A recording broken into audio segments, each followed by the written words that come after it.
So, let me revise all the fundamentals of this subject.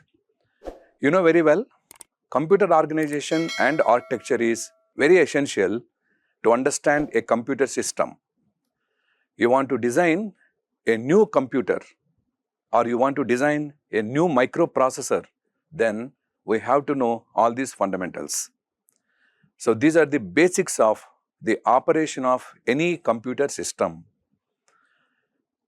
In fact, the theory is going to be very extensive for this subject, but the problems most of the times they are very simple to go and you can easily get the solution without any mistake.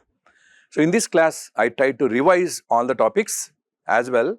I will solve some typical problems. So, let us get into that. Well, so if you look at the syllabus mentioned in the GATE examination 2025, so these are the topics he has given here. Machine instructions and addressing modes, ALU and data path, control unit, last one is instruction pipelining.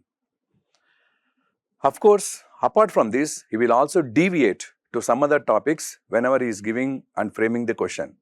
So, that is the reason these particular topics we have to read it. Right, look at this one.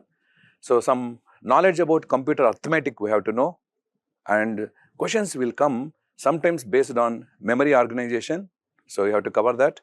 Then instruction format, many questions are coming from instruction format in the previous GATE examinations. Addressing modes, ALU and data path, control unit, and last one instruction pipelining. I assure you the fundamentals of all these topics as far as problems is concerned is very simple. If you read it extensively, it is very difficult one, but from the GATE exam point of view and engineering service examination point of view, the concepts are very simple and very clear. Okay? So, let us go ahead. If at all you get any doubt, you preserve with you. Last half an hour, I am going to give it for doubt session. So, at that time you can ping me what is your doubt, then I will discuss and clarify that one. Okay? Right. So, till that point of time, I will revise the fundamentals as well. I will solve some of the typical problems so that you get an idea how to solve these problems. Yes. So, if you look at the weightage of the marks, as of now, as I told you, it is not many, but we are expecting soon it is going to go up. Okay?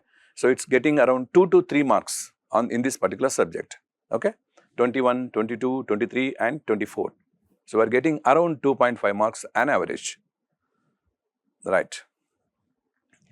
So, before I get into the problems which are essential for the GATE exam, let me explain what is level of abstraction for a computer, just to know about it. So, that once you understand the concept and system description of any computer, then solving the problems become easy. Okay, fine. So, any computer can be represented in this fashion, which contains 3 parts. First one is the software, the second one is hardware, and third one interface between hardware and software. So, this is the thing. So, the software, it consists basically all these things like application, operating system, compiler and firmware. Okay? So, if you look at the bottom portion of this, it is going to contain entire hardware which you can focus here. That is, starting from CPU, it goes up to circuit design. So, this is the hardware part of this. These two are separated by this block which is called instruction set architecture.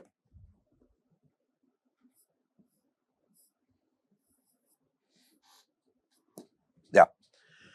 So, now quickly I will tell instruction set architecture is nothing but your computer architecture. So, it is the interface between whatever software programming you do and hardware. So, it is a very crucial one. So, this is called computer architecture, whereas whatever hardware you are doing it here, this is called the computer organization. So, this is your computer architecture.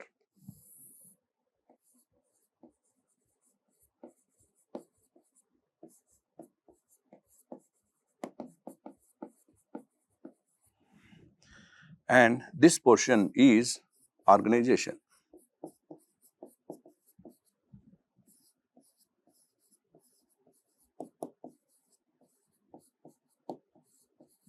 Yeah, that is what it is. So, it is the overall view of a computer.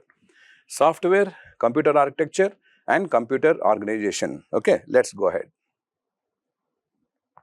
Of course, this is the definition of computer architecture, a quick view. It's not required for GATE exam, but just understand it is going to deal with functional behavior and logical aspects of the system.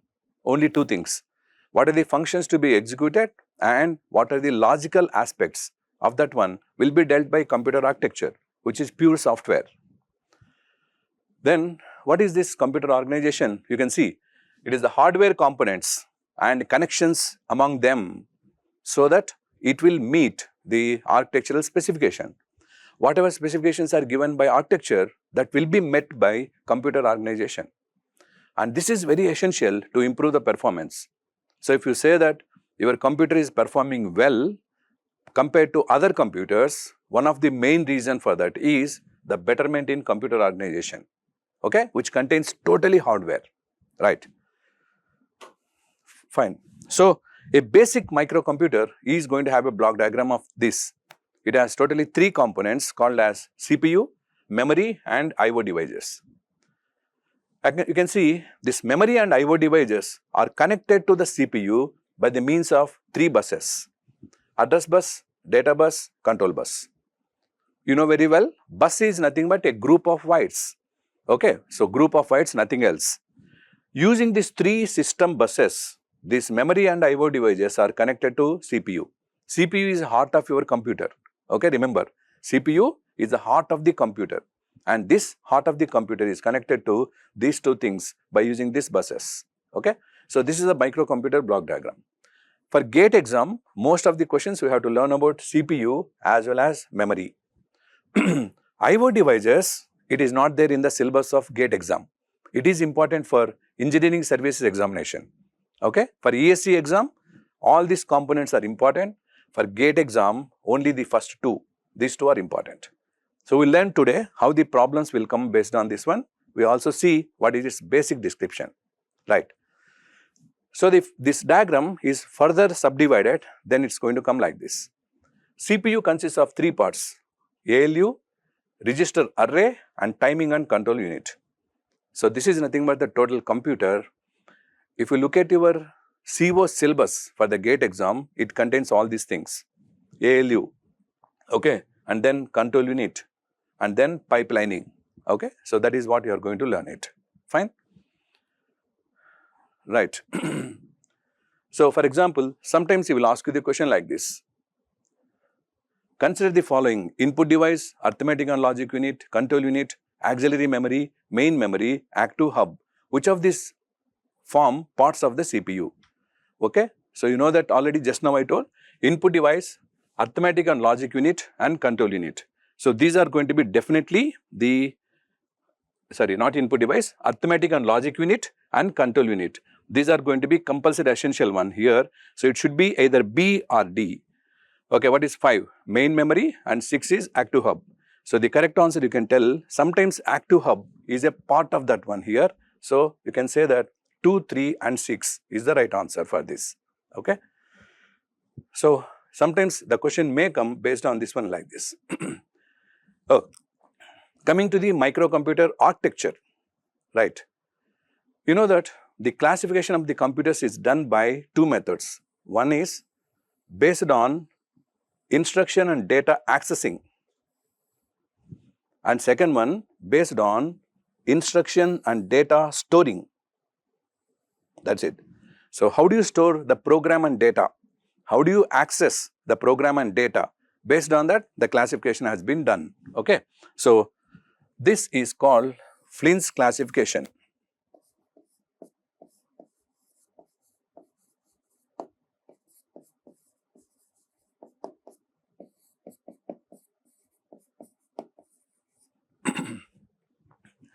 So how do you access the program? How do you access the data? Based on that, it is classified into 4 types, starting from SISD up to MIMD. SISD stands for single instruction, single data. If you come in the same way, last one, MIMD is called multiple instructions, multiple data, and this is called Flynn's classification. Based on how do you store it, it is classified into 2 things: von Neumann architecture and Harvard architecture. What is von Neumann architecture? Instruction and data will be stored into the same memory. Okay, both of them are stored into the same memory. What about this Harvard architecture, which is very famous nowadays? Instruction is stored into program memory and data is stored into data memory. So, two separate memories have been used and that is called as the Harvard architecture. Okay, right. So, in the most of the computers, they will come under one of these classification. Okay, right. Yeah, the same thing I have mentioned here. Based on how it is stored, I am having von Neumann architecture and Harvard architecture. A quick look at it. The first one is von Neumann architecture. So, here you can see the data and the code, both of them are stored into the same memory. Okay, in this memory itself, I am putting the data, I am also putting the instructions, I am putting them program, all these things are same. So, this is called von Neumann architecture, which is little bit of old type of architecture. Coming to the latest one, you can see here, the program is kept into program memory here and the data is kept into data memory. So, other than that, everything is same. So, two separate memories have been kept. So, this is called Harvard architecture. Okay. So, this is essential one which to answer some of the questions, right. And as I told you, based on how do you access the program and how do you access the data, it is classified into 4 types. SISD means single instruction, single data. Second one, single instruction, multiple data. Third one, multiple instructions, single data. Last one, multiple instructions, multiple data. So, one of them I will just explain. This is what the meaning of this. Multiple instructions and multiple data. So, the diagram will be shown like this. From the memory, this is the memory called as shared memory. Okay. So, multiple instructions will come here. So, this is instruction 1. This is instruction 2.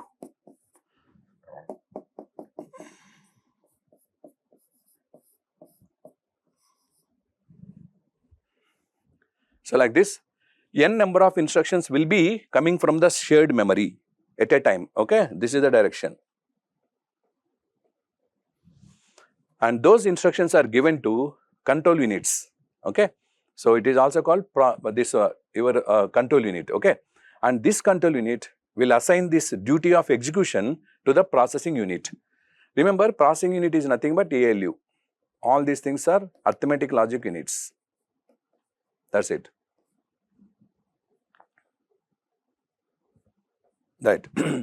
So, this is going to process it and whenever it requires the data, it will access from the memory. You can see this bidirectional arrow. So, this is called multiple instruction and multiple data type of computer. It is nowadays very famous in all the applications because the speed of execution is going to increase enormously. Okay, right. So, what type of question we can expect in the exam, GATE exam based on this is, based on this instruction and multiple data, how many number of processing units are there, how many number of control units are there. So, instruction is going to tell about number of control units and this data is going to tell about how many processing units are there. For example, if you take this single instruction, that means only one control unit.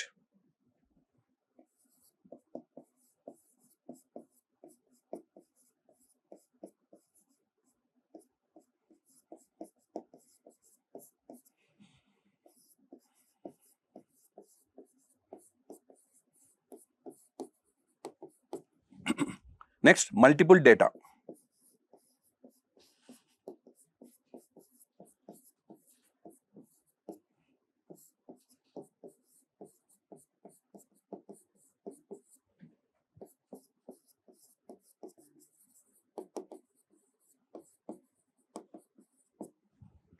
Yeah, so this is the meaning. Instruction is going to reflect control unit and data is going to reflect the processing units. So, this type of question may come in the exam. Right. So, with all this introduction, now we are going to get into the computer arithmetic.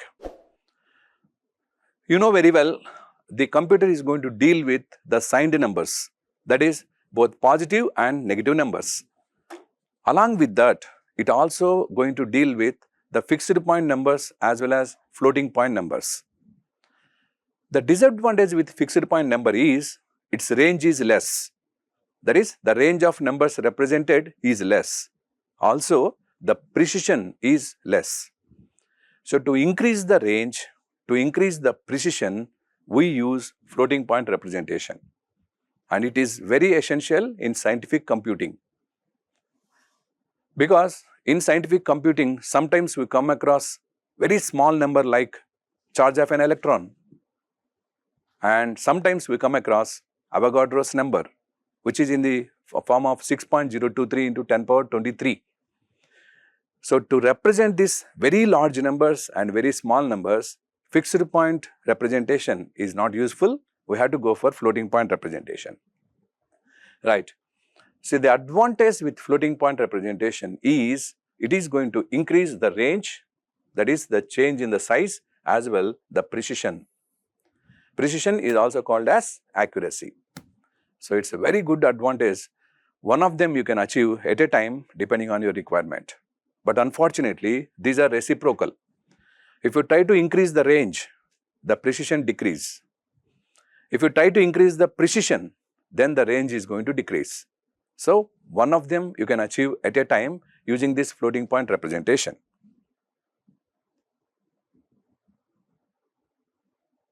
Yes.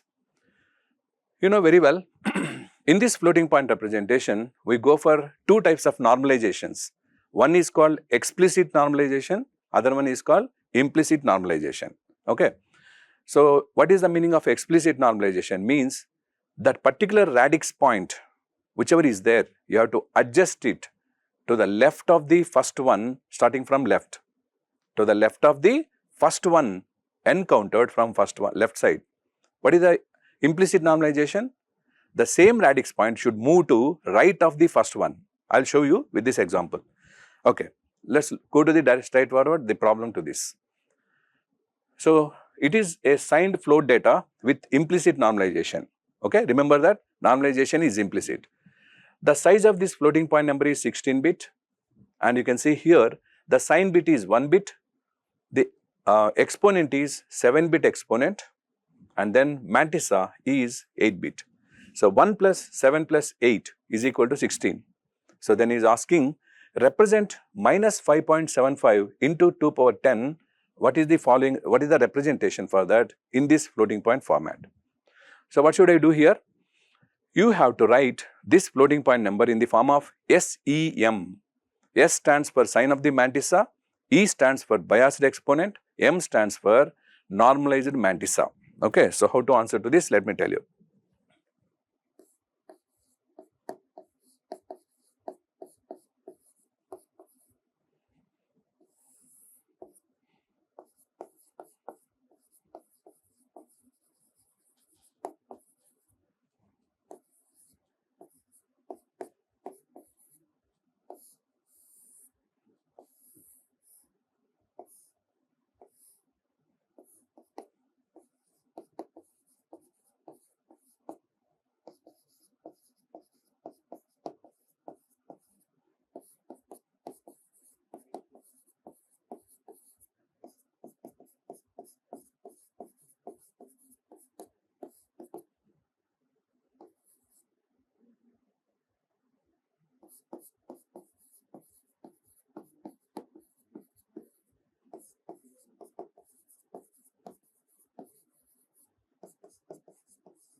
Okay, that is it. So, we have to convert this given number into SEM and then convert this into hexadecimal. That is going to be the answer. But you should know here how to calculate the biased exponent. Biased exponent is true exponent plus bias. True exponent plus bias. So, just remember this is the one.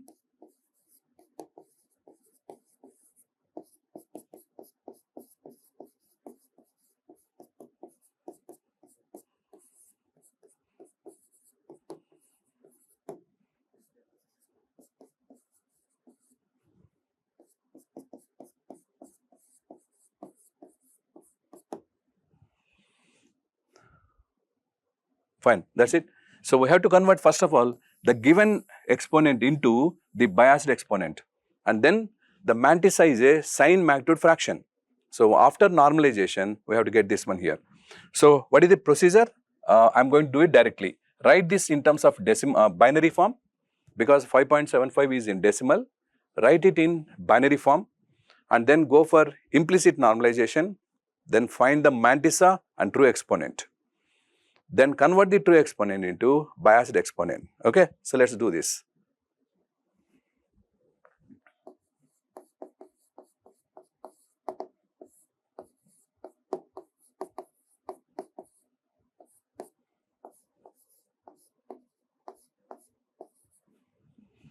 So step 1 is completed. The decimal number given one is converted into the corresponding binary one. Okay, right. Step 2.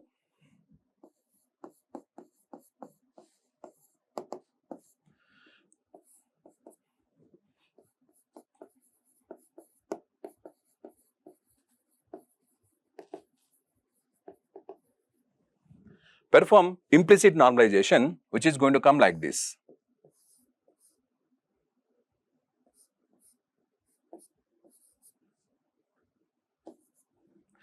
You can see the radix point is moved from here to here. Okay, it has moved towards left side by 2 bits. Because of that, it's going to come as this number multiplied by 2 power 2. And from this you can tell this is your mantissa. And this is the true exponent. Sorry, not this one. Let me take that whole number. I'll come to this. Step 3.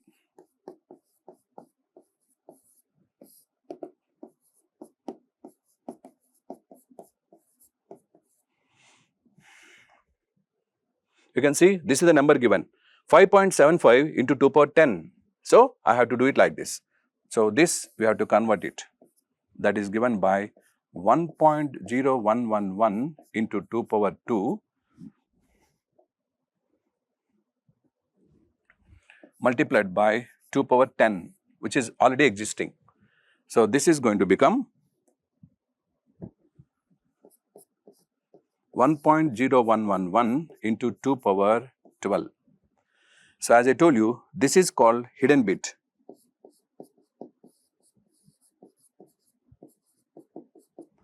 This is mantissa.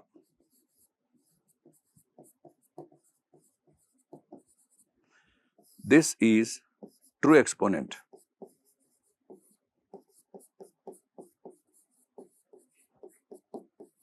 Yeah, so this is the second step.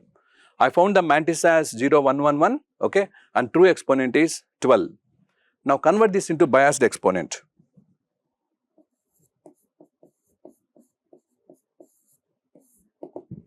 For this, the bias is calculated as 2 power k minus 1, where k is number of bits in exponent.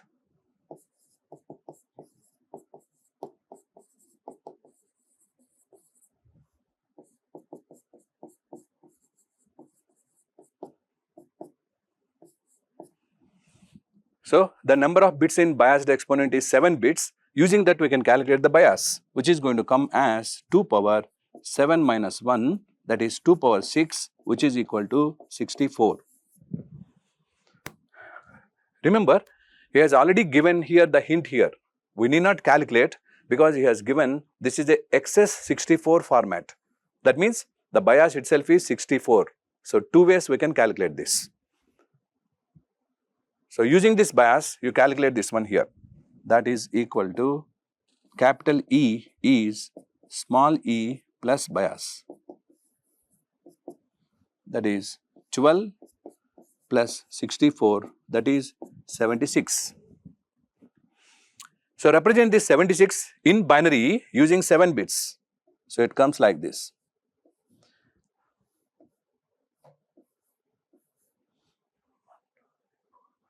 So 64 plus 8 plus 4, this is going to be the exponent value, that's it.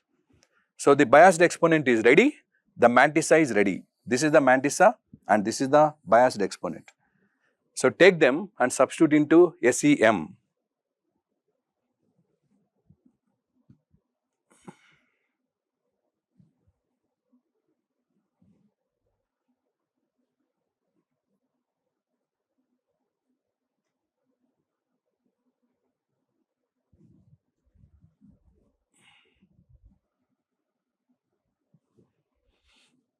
Yes. So, this one step 4 and then come to step 5.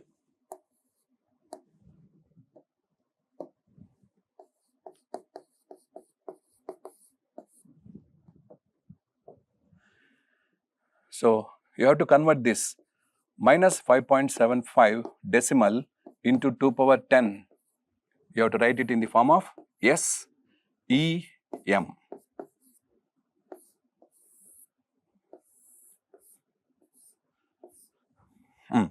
So, this is equal to the sign of the mantissa is minus, hence take it as 1. And what is the exponent we got? 100, 1100.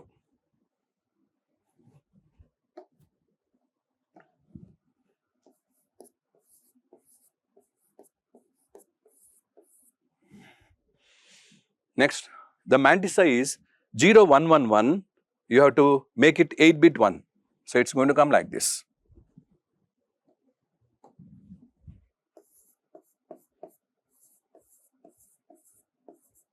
That is it. So, I substituted S value, E value and M value, convert this into hexadecimal. Okay. So, for this, I am going to do it like this.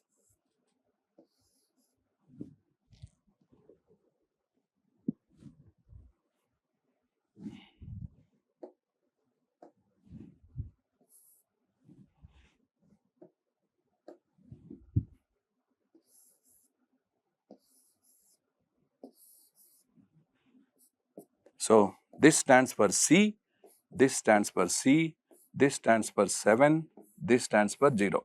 That is it. So, the final answer is CC70 hexadecimal. That is it. So, minus 5.75 into 2 power 10, which is represented in the form of a given floating point representation, will be shown as CC70. Look at the answer. Yeah, this is the correct answer. That is it. So, any type of problem, you have to do it in this fashion. Remember these steps. Okay. So, it depends on which type of normalization you are doing it, whether it is implicit or explicit normalization. Okay. And then find out the mantissa and true exponent and convert the true exponent into a biased exponent capital E. That is it. Okay. Yeah. So, another engineering services question has come like this. A well-known computer family represents the exponents of the floating point numbers as XS64 integers. Which one of the following number is represented by the exponent E6 to E0? E6 to E0. So, he is telling that there is one exponent given which is a 7-bit exponent, okay, starting from E6 to E0. Then, which of the following is represented by this bias? Okay. Remember, the bias is given here as 64. So, which is the right answer for this? So, conclusion is, he has given you the biased exponent, you have to find what is its true exponent. So, just now I told what is the relation here. Look at this one.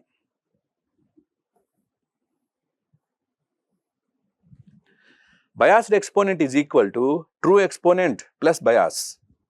Otherwise, the true exponent is biased exponent minus bias. That is what you have to calculate. That is it. This is as simple as this.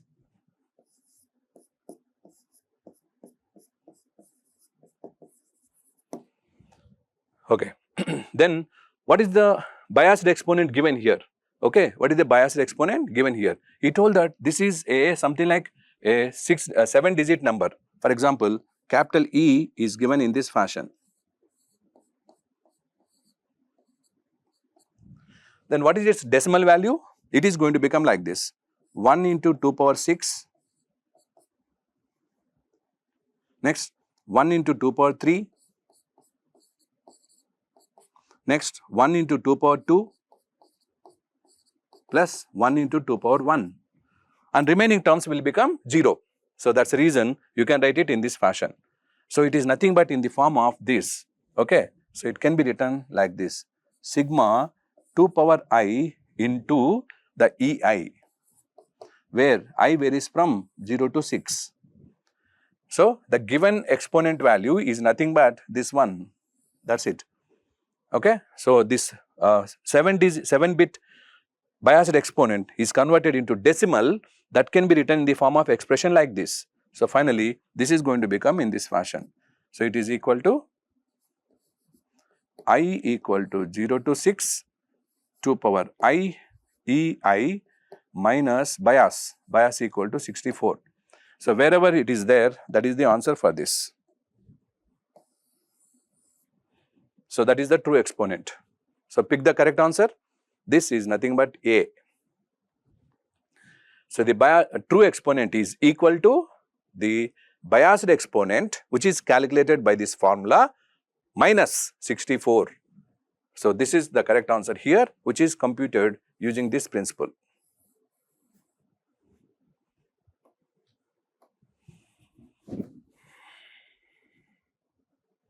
Right.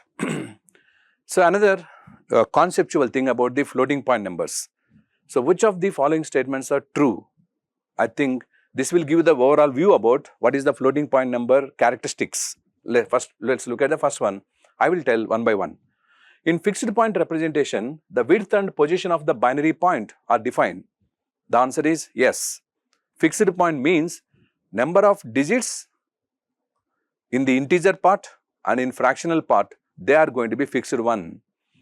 For example, if I say fixed 7,3 format, meaning it contains 4 digits in the integer and 3 digits in the fraction, that is going to be fixed one. So the first statement is correct.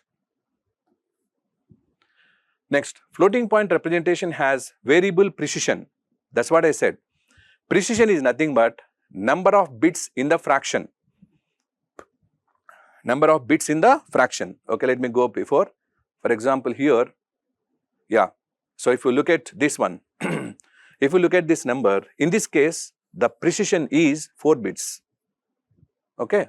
Whereas if you go here, in this one, the precision is only 2 bits.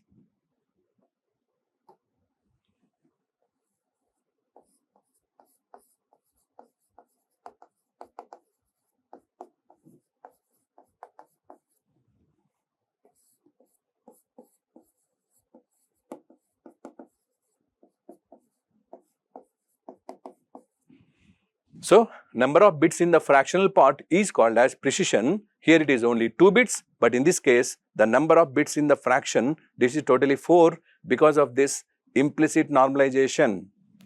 That's it. Okay. So you can change that. I can keep 2 bits, or I can keep 4 bits, or I can keep 3 bits. Whatever you want, you can keep it.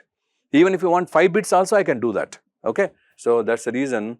The second statement, floating point representation has variable precision, very much true.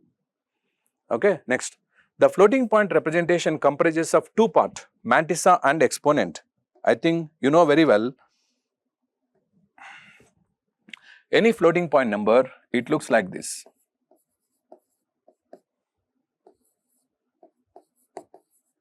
In terms of decimal, for example, if it is like this, then this is called mantissa, this is called base of the number system, and this is called true exponent.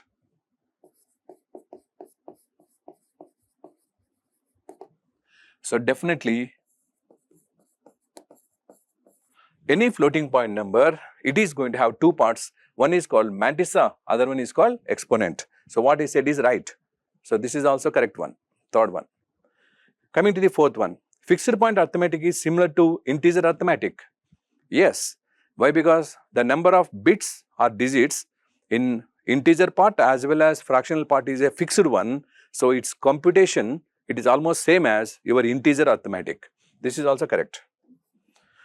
And then in floating point representation, the gap between the numbers is higher for larger numbers. Yeah, this I need to tell you here. Suppose this is the minimum value represented in floating point, and this is the maximum value represented in floating point, assume it. Okay. Then if you look at the next numbers which you can represent, that will be very close here. But as time progresses, the width is going to increase. So at minimum value, the numbers are very close to each other. They are very close. And at maximum value, it is going to have large width. That's what he is telling. Okay. So in floating point representation, the gap between the numbers is higher for larger numbers. So here it is gap is high. This is the gap.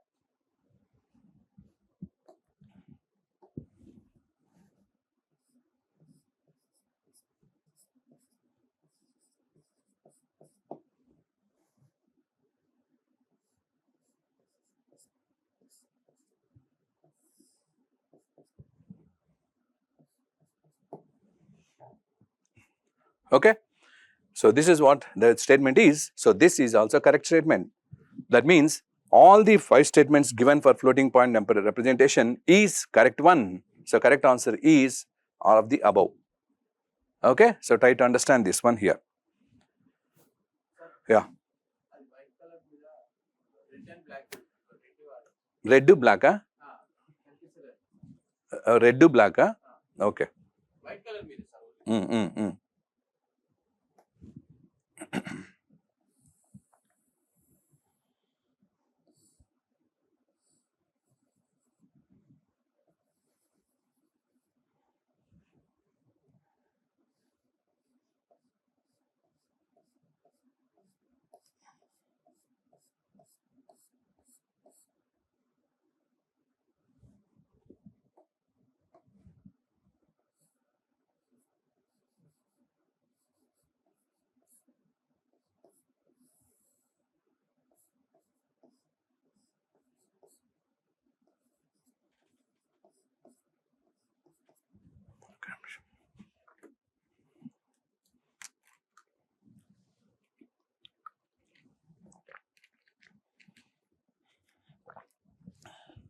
Okay, Prakash.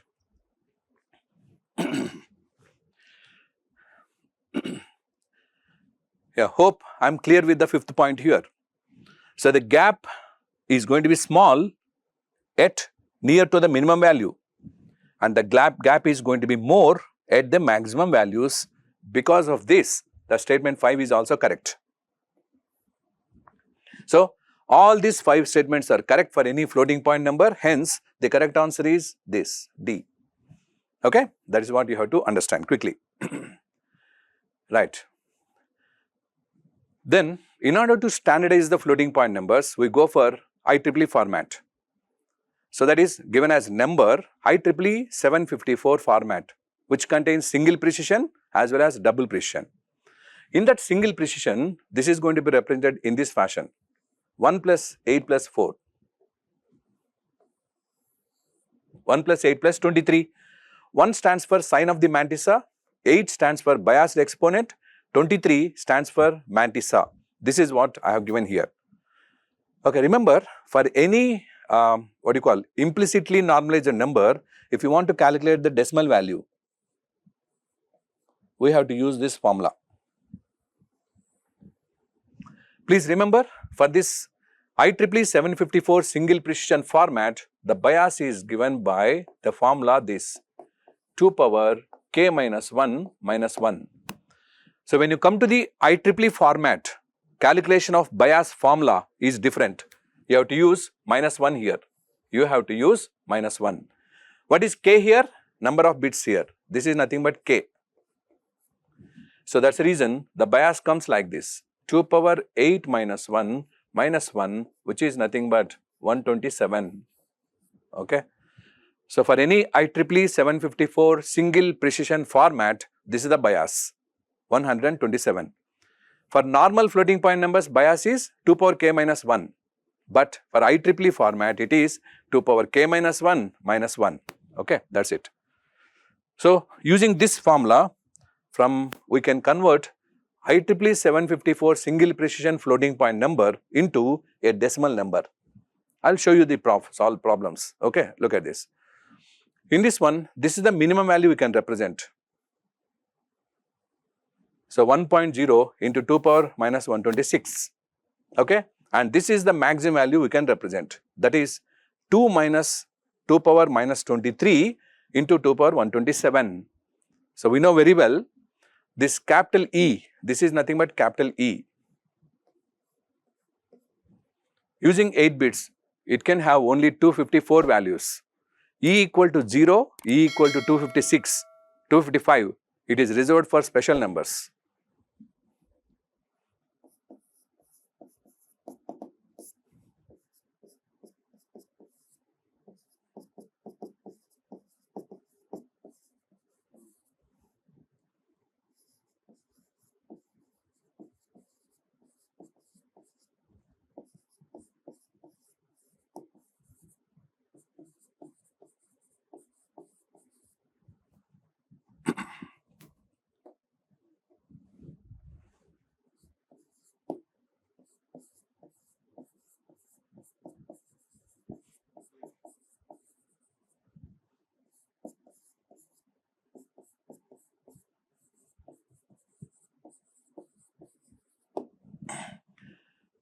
E equal to 0 and E equal to 255, we have to use it for special numbers. So don't use them for the floating point representation. Remember that, keep it in mind. Okay, right. Fine. Because of this, this is the minimum value which I can represent and its corresponding negative number. And then this is the maximum value we can represent and this is its corresponding negative number. Okay, that's it. Then what about these values? These are called as denormalized number. These are called denormalized numbers. That means I cannot represent straight away in the form of a floating point numbers. So this one and this one is called denormalized numbers.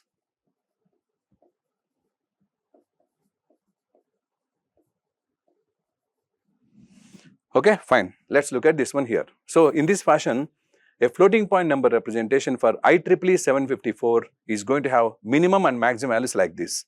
Then how to represent this one, which is nothing but 0? How to represent this denormalized numbers? They will be shown as special numbers. Okay, so these are the special numbers. I think from GATE exam point of view, this is very important. Try to remember this. So if it is E is equal to 0 and M equal to 0, it represents plus 0 and minus 0. Whereas E equal to 0, but M is not equal to 0, it represents a denormalized number. That's nothing but denormalized number means it is smaller than the minimum value. It is smaller than the minimum value. That is called denormalized number. Okay, right. And its value will be calculated here as it is without any hidden bit. Look at this. There is no hidden bit. Minus 1 to the power of s into 0.m into 2 power minus 126. So whenever this combination comes, then immediately its decimal value should be computed using this principle. Next one. If E equal to 255 and M equal to 0, it is infinity. Similarly, E equal to 255 not equal to 0, it is not a number. Examples for not a number I mentioned here. Square root of minus 1, infinity minus infinity, log of minus 1, these are called not a number. Okay, it's not a number. So when I am doing some arithmetic, suddenly I got it as log of minus 1, then immediately computer will indicate that E equal to 255 and M is not equal to 0. So looking at this, you should understand my answer has become not a number, right? So now I am going to give one example how to write this 20 in IEEE 754 single precision format. It's very simple. There are only 4 steps you have. Number 1, convert the given decimal number into binary form. Number 2, perform implicit normalization. Number 3, find out the biased exponent. Number 4, put it in the form of SEM. That's it. So the solution is as simple as this.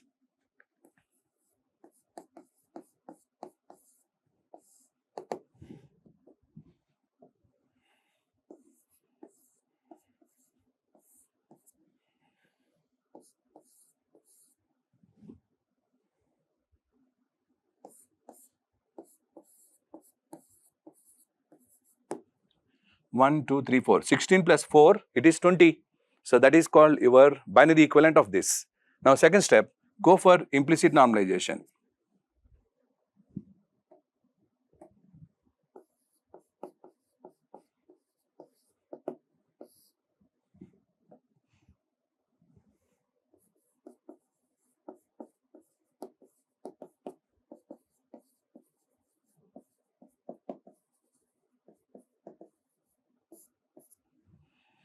So this becomes 1.0100 into 2 power 4. I told you have to bring this radix point, which was here earlier, that binary point, you have to bring it from here to this place. Okay? So this is called your implicit normalization. So after this, we know this is called hidden bit. Quickly. And this is called mantissa.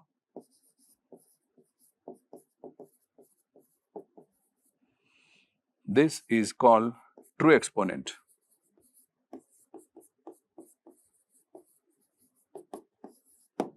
Yeah, that's it. So these are the three things we got. The hidden bit, forget about it, we are not going to store them. Mantissa is 0, 1, forget about zeros, and true exponent is 4. Okay. Now next we have to go for what is the biased exponent.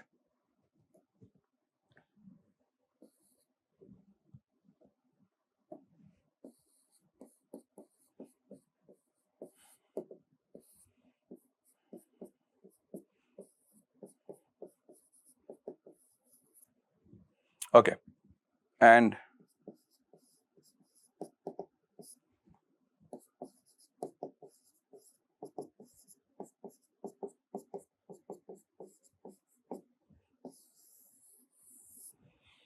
I told only for IEEE format, please remember, only for IEEE format, bias formula, we have to use it like this. 2 power k minus 1, which is going to come as 127 because k is equal to 8 bits. Okay, that's it. So this is going to become now, so true exponent is 2, 4 and biased exponent is 127. This is 131 decimal. Right. So now represent this in the form of binary using 8 bits. Okay, 128 plus 2 plus 1. So I can show it like this.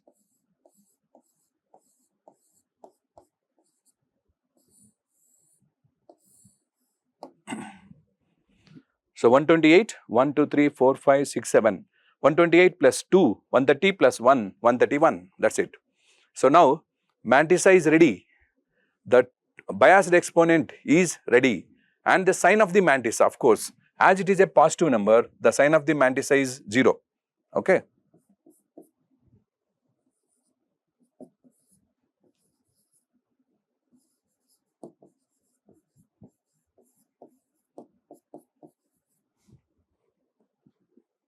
That's it. So finally, go to step 4.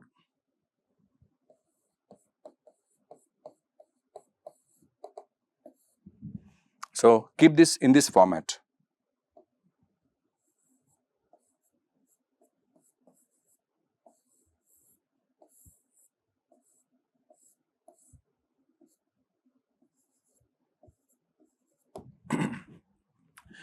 Do you remember? I have to keep it in the form of SEM finally, where S is only 1 bit, sign of the Mantissa. Biased exponent in terms of 8 bits, but Mantissa, you should increase it to 23 bits. Okay. What is the actual Mantissa we got? 0100. From this 4 bits, I should increase it to 23 bits. Let me put it. This is equal to the first one, sign of this Mantissa, that is 0. Next one, exponent, this one.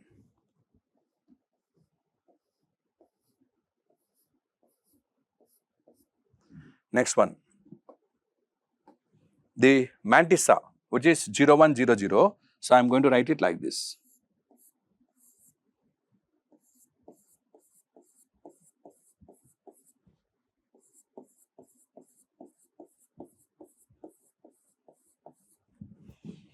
(23-bit) Mantissa has been kept, okay, which is shown in the blue color at the end.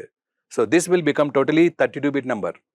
It is 32-bit number. Now convert this into hexadecimal. That's it. So it is going to come like this.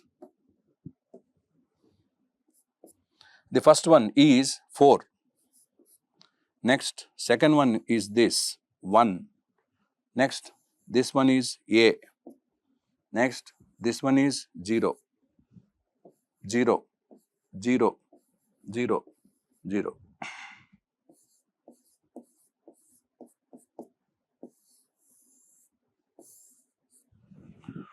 Conclusion. If you want to store +20 into the computer in a floating point format of IEEE 754, it will be stored like this. Sorry, this is 4. 4, 1, A0, 0, 0, 0, 0, H. That's it. It is as simple as this. Just do remember these steps. There are 4 important steps which includes the bias. Okay, right.